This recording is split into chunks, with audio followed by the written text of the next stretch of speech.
Shalom jemaat yang terkasih di dalam Tuhan Yesus Kristus. Penuntun Saat Teduh Sinode Gereja Kristen Jakarta hari ini Rabu 9 Agustus 2023. Tekun. Wahyu 3 ayat 7 sampai ayat yang ke-13. Dan tuliskanlah kepada malaikat jemaat di Philadelphia, inilah firman dari yang kudus, yang benar, yang memegang kunci Daud. Apabila ia membuka, tidak ada yang dapat menutup. Apabila ia menutup, tidak ada yang dapat membuka. Aku tahu segala pekerjaanmu. Lihatlah, aku telah membuka pintu bagimu yang tidak dapat ditutup oleh seorang pun. Aku tahu bahwa kekuatanmu tidak seberapa, namun engkau menuruti firmanku dan engkau tidak menyangkal namaku.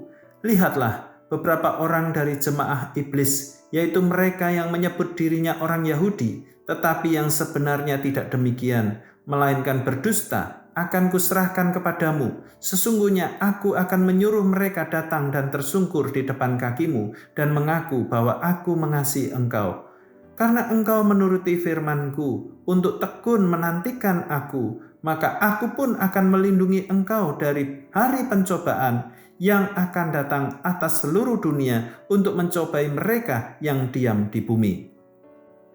Aku datang segera, peganglah apa yang ada padamu, supaya tidak seorang pun mengambil mahkotamu.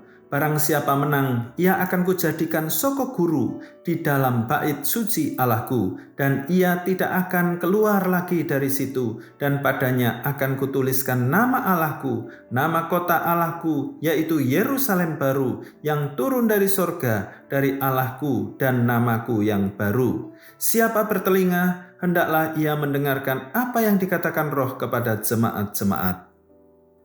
Bila saudara pernah pergi ke kota Kudus atau kota Kediri, saudara akan menemukan begitu banyak pekerja wanita yang bekerja di pabrik-pabrik. Para wanita ini melakukan pekerjaan-pekerjaan yang sangat ringan, tetapi akan sangat membosankan bila dilakukan oleh pria.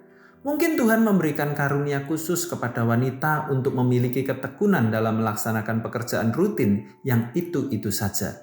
Hal ini mungkin sulit bagi pria untuk melakukannya, apalagi melanjutkannya selama berbulan-bulan dan bahkan bertahun-tahun. Ketekunan dalam bahasa Yunani memakai kata hupomone yang berarti semangat yang muncul terus-menerus untuk tidak mau kalah dengan kondisi hidup yang dialami. Alkitab banyak memakai kata ketekunan ini. Alkitab mengajar bahwa mereka yang menang dan bertekun dalam iman akan mewarisi kehidupan kekal. Wahyu 2 ayat yang ke-7. Tetapi jangan sampai salah paham bahwa ketekunan bukan untuk memperoleh keselamatan seperti yang dipahami oleh Arminius. Yang benar adalah orang-orang yang tekun memelihara iman walaupun banyak menghadapi tantangan dan ujian pasti akan memperoleh keselamatan yang telah dijanjikan. Firman Tuhan memberikan janji bahwa mereka yang menang akan dijadikan soko guru oleh Tuhan.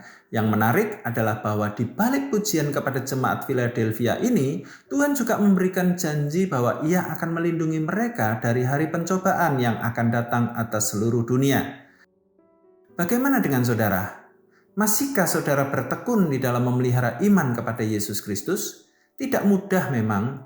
Biasanya tantangan justru membuat kita semakin bertekun dan bersandar kepada Tuhan. Namun kita perlu waspada juga bahwa kenyamanan dan keamanan yang kita rasakan saat ini dapat pula kita melupakan ketekunan itu. Masih ingat bukan tentang perumpamaan monyet yang akan terus berpegangan erat di pohon ketika angin berhembus kuat? Ia akan semakin berpegangan erat dengan pohon tersebut, tetapi saat angin berhembus lembut, ia lengah dan mudah terjatuh. Oleh karena itu, marilah kita tekun terus-menerus, baik dalam keadaan baik maupun buruk. Saudara harus menang sampai memperoleh mahkota kemuliaan yang Tuhan telah janjikan. Saya telah melalui masa-masa sulit di mana sepertinya harapan tidak dapat ditemukan. Tetapi itu adalah beberapa momen yang lebih besar di mana kita berlari kepada Kristus sedikit lebih cepat dan bertahan sedikit lebih erat. Demikian kata Bart Millard. Selamat beraktivitas, Tuhan Yesus memberkati.